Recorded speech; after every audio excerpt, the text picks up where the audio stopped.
Iran just revealed hundreds of their fast attack boats. Then the U.S. Navy made its move. For 3 months, Iran's Navy was hunted down. 160 warships gone.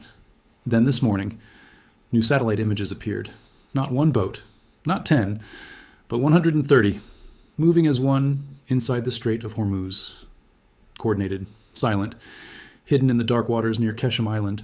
And just hours later, the Pentagon released images of its own, but there is one name buried inside this story, a name almost no one in the West has heard.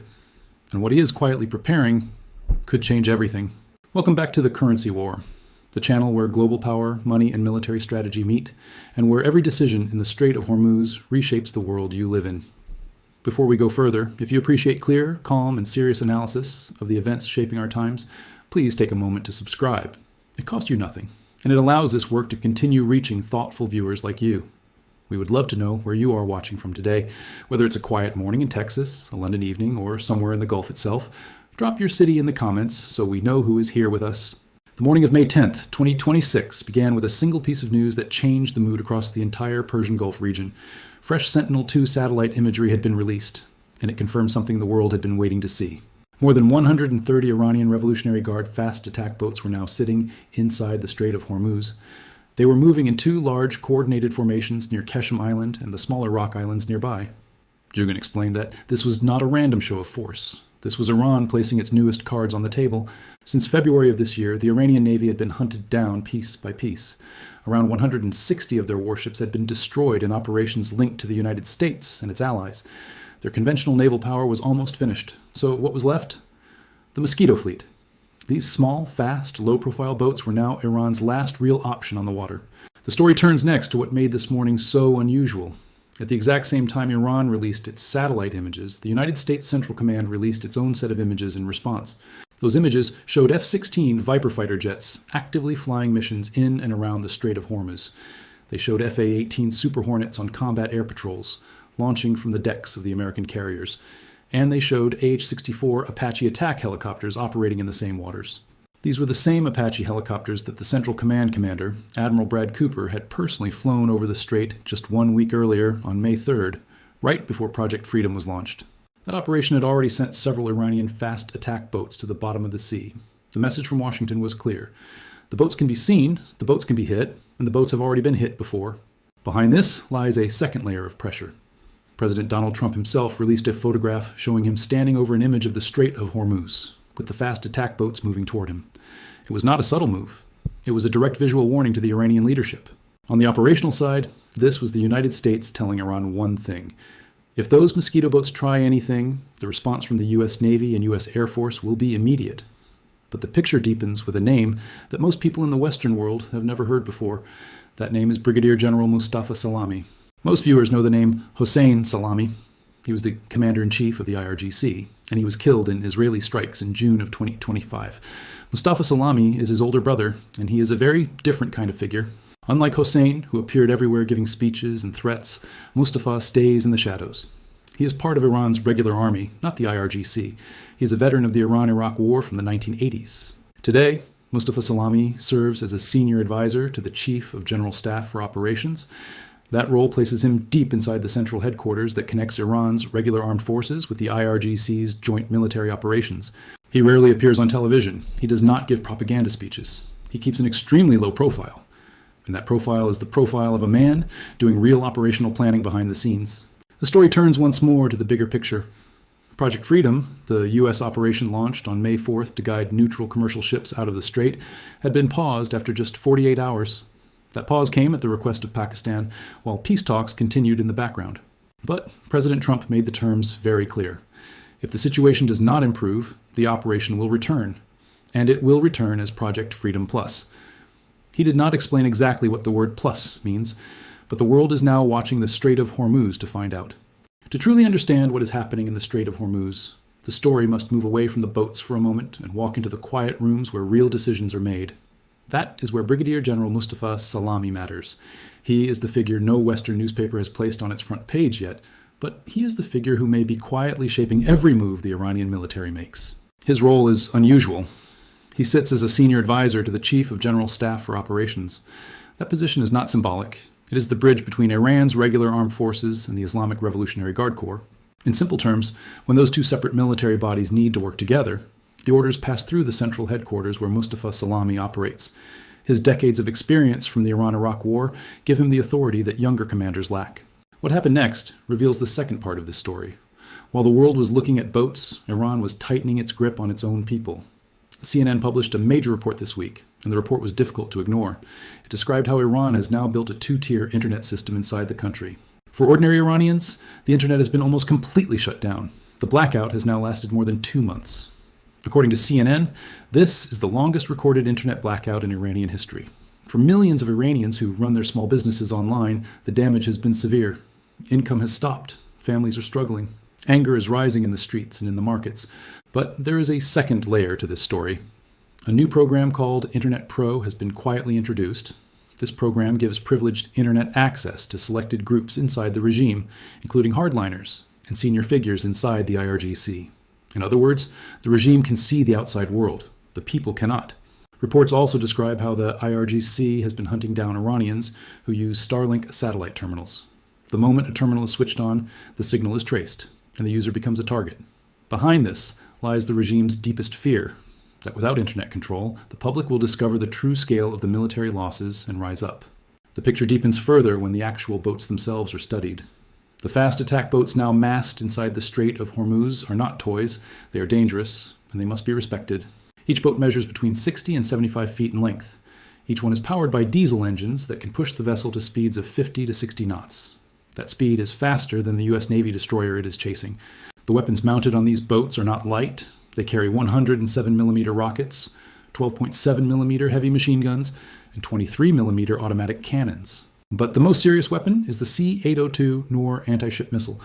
This missile is of Chinese origin. It has a range of nearly 100 miles, and it carries a 160-kilogram warhead. It skims just above the sea surface, making it very hard to detect until it is almost too late. On the operational side, the United States has prepared a response that is layered and overwhelming. More than 100 land-based and sea-based fighter aircraft are now positioned across the region. That number includes F-15E Strike Eagles, F-16 Vipers, F-35 stealth fighters, and EA-18G Growlers built for electronic warfare. Carrier-based F-18 Super Hornets, already credited with disabling Iranian tankers, remain on combat patrol. These aircraft do not work alone. They are connected through the Link 16 data network, which allows every plane, ship, and command center to share the same real-time information. Above them fly the E-2D Hawkeye and the RQ-4 Global Hawk. These two aircraft act as the eyes of the entire force, watching every boat, every wake, and every movement in the strait. On the surface, U.S. destroyers carry the Mark 45 5-inch naval gun, a weapon perfectly designed to strike fast-moving boats from miles away. Around 15,000 American service members are involved in the blockade itself. The total figure across the Central Command region now reaches close to 50,000 personnel. The board is set, the players are visible, and the world waits for the next move. The release of 130 fast attack boats is not just a military event. It is a message wrapped inside a threat, and the world is now reading it carefully. To understand what this means, the story must look at the deeper doctrine behind the Mosquito fleet. These small boats were never designed to win a fair fight. They were designed to overwhelm. Their entire strategy is built on one word: swarm. Multiple groups of boats split into different directions, then attack from many angles at the same time. The goal is not to sink a destroyer with one missile. The goal is to confuse the destroyer's defenses, drain its missile supply, and create one opening that a single C-802 can exploit. What happened next in this conflict tells the world that Iran is preparing exactly this scenario. By placing 130 boats inside the Strait of Hormuz, the regime is showing that it has the numbers to attempt this doctrine on a very large scale. But the next layer reveals an equally important reality. The United States has already tested its own answer to this doctrine, and the early results have favored Washington. When Project Freedom was first launched on May 4th, 6 Iranian fast attack boats moved against commercial shipping.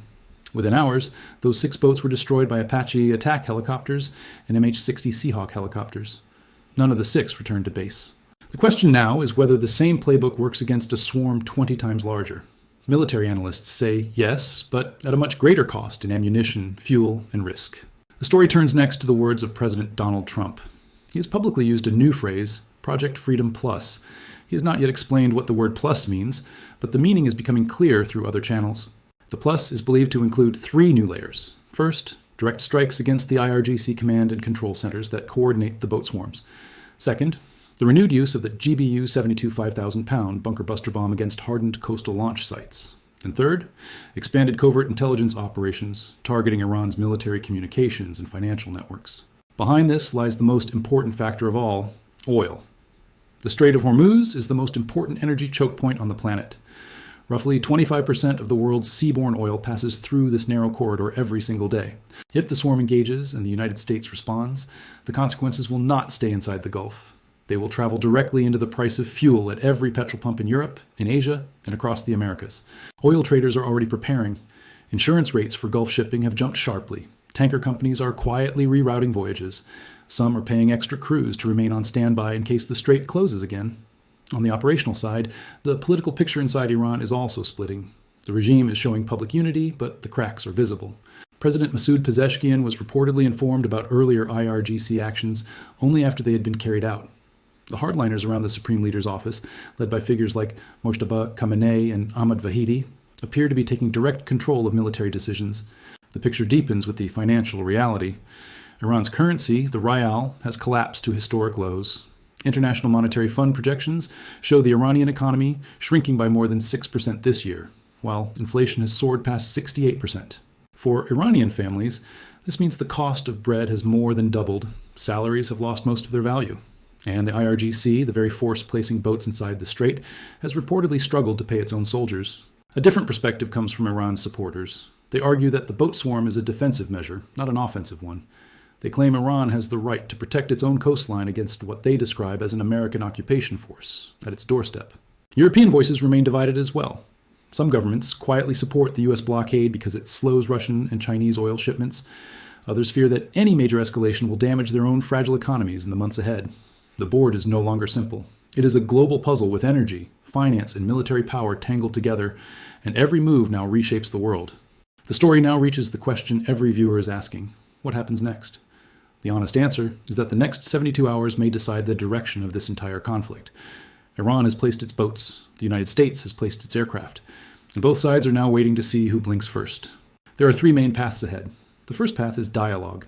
If Pakistan's quiet mediation succeeds, Project Freedom Plus may never be launched, and the boats may quietly return to their hidden coves along the Iranian coast. The second path is limited engagement. A single mistake, a single missile fired by accident, or a single boat moving too close to a U.S. destroyer could trigger a localized strike that does not spread further. The third path is the most dangerous one. A full activation of Project Freedom Plus would mean strikes against IRGC command centers, the use of bunker buster bombs against coastal launch sites, and covert operations deep inside Iranian territory. The story turns next to the most important question for viewers. Who really controls Iran today? Is it President Pezeshkian, who appears to be increasingly sidelined? Is it the hardliner faction around the Supreme Leader's office? Or is it figures like Brigadier General Mustafa Salami, quietly bridging the regular army and the IRGC behind closed doors? The picture deepens with one more reality. If Mustafa Salami truly is the operational mind behind these recent moves, his next decision will matter more than any speech given in Tehran. Behind this lies a wider global pattern that viewers must not ignore. While the world watches Hormuz, three other major stories have appeared this week, and each one carries its own weight. The first story comes from Denver, Colorado. On the night of May 9th, a Frontier Airlines Airbus A321 Flight 43405 was beginning its takeoff roll on runway 17 left at Denver International Airport. 231 souls were on board, bound for Los Angeles. 2 minutes earlier, an individual had climbed the airport perimeter fence and walked onto the active runway. The aircraft struck the individual at high speed. The engine ingested debris, caught fire, and filled the cabin with smoke. The pilots executed an immediate abort. All 231 passengers and crew evacuated using the emergency slides. The injuries were minor, but the security failure was severe. The National Transportation Safety Board and the Federal Aviation Administration are now investigating how the perimeter was breached. The second story comes from Washington. On May 8th, the Pentagon released the first batch of declassified, unidentified aerial phenomena files. 162 records were uploaded to the official war.gov website. The files included pilot reports, photographs, and videos going back as far as the 1940s. One particular report described a triangular metallic object spotted at 25,000 feet over the Mediterranean Sea, performing 90-degree turns at speeds that no known aircraft can match. The official conclusion stated that no confirmed extraterrestrial contact has been established. But for the first time in decades, the American public can read the raw reports for itself. The third story comes from Edwards Air Force Base in California. On May 6th, the Defense Advanced Research Projects Agency and Northrop Grumman announced that their new XRQ-73 Shepherd drone completed its first flight in April. The drone is a hybrid electric flying wing weighing 1,200 pounds. Its acoustic signature has been dramatically reduced, which means it is far quieter than any conventional drone of its size.